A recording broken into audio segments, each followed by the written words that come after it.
Hi, Ma'am Elsa! Ma'am, sila nga po pala yung mga kapitbahay ko na mag-asawa, yung sinasabi ko sa inyo. Siya po si Ed, tapos siya naman po si Connie. Si Ma'am Elsa, may-ari ng KTV. Hi po. Hi, upo kayo. Sige po. Thank you.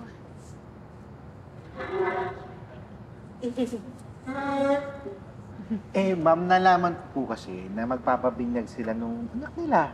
Tapos naghahanap po sila ng lugar para sa reception. Sabi ko, bakit hindi dito sa KTV? Pwede naman, di ba, ma'am? Pwedeng-pwede naman. Kailan ba yan? Sa isang linggo sana, yun kung matutuloy. Kaso, medyo nag-iipon pa kasi kami panggastos Bakit naman pati yung sinasabi mo? Nakakahiya kay ma'am. Okay lang. Sa totoo po, gusto sana namin yung tipid lang. Yung gusto namin, mairaos lang yung binyag ng baby namin. Medyo gipit po kasi kami ngayon. Kaya ang hinahanap po talaga namin yung rates na Ikaw na. Excuse me, ano ba yun? Ano yun? Nakakahiya po Sige, okay lang. Kung tukol sa rates, pwede kami magbigay ng discount. Talaga po? Ilang percent naman po kaya? Dahil una naman namin kayong kliyente at kapitbahay kayo ni Ox. Sa package namin, magbibigay kami ng 50% discount. Wow! Salamat po, ma'am. Ma'am, sabi sa inyo, bait talaga ni Ma'am Elsie. Salamat, ma'am. Salamat po. Ay, walang problema yun. Magmerienda muna kayo. Ay, naku, wag na po. Nakakahiya naman. Wag na po. Nagugutom kayo. Busog po kami. Sandwich. Sige po, sandwich po. Uy, kanin sa akin tsaka ulam na rin, Ox. Dito na tayo maghapunan. Thank you po. Ma'am, salamat po. Ayun na nga. Magiging events place na ang KTV.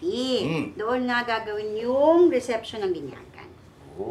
Okay pala yan. Ano? Diba? Magkakaroon na kami ng additional income. Kahit maglabas ako ng ekstrang puhunan, tutubo naman yun. Di ba ganun talaga ang business? Oo, sigurado tutubo yan. Kaya nga. Pero eto na, masayin mo naman yung balikat ko. Ha? Sakit? Nakangawit Talaga? Sige na, please. Yeah. Tandaan mo, ha? Ako yung nag-suggest, di ba? Na gawin mong restaurant sa umaga, tapos KTV sa gabi, di ba? Ano naman? Bakit?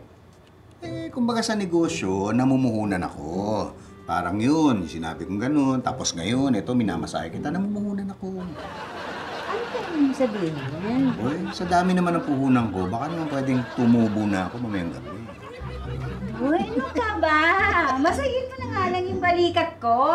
Batok, gusto mo? Ano? Hindi yung batok mo, gusto mo sayihin ko. Sige na, sama yun sa puhunan ko.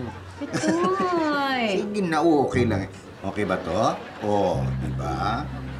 Iyon. Yan.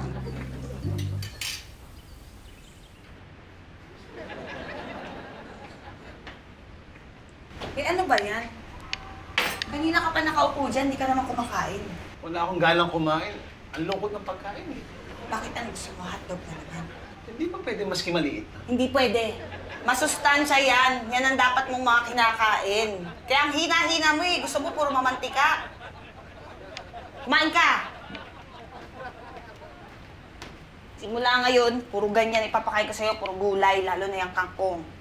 Dahil kung hindi, tuloy-tuloy ka manghihina, sa kangkungan ka dadamputin. Kinig ka ba sa akin, Be? Be!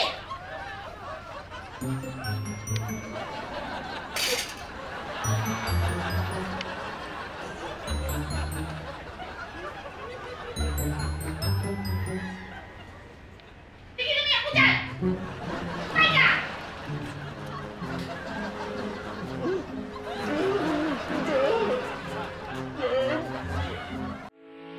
Getting all your Kapuso shows has never been this affordable. Subscribe to the GMA Pinoy Pack on YouTube TV for only $14.99 a month.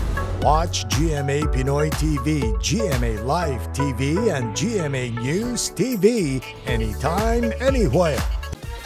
Matawa mo saya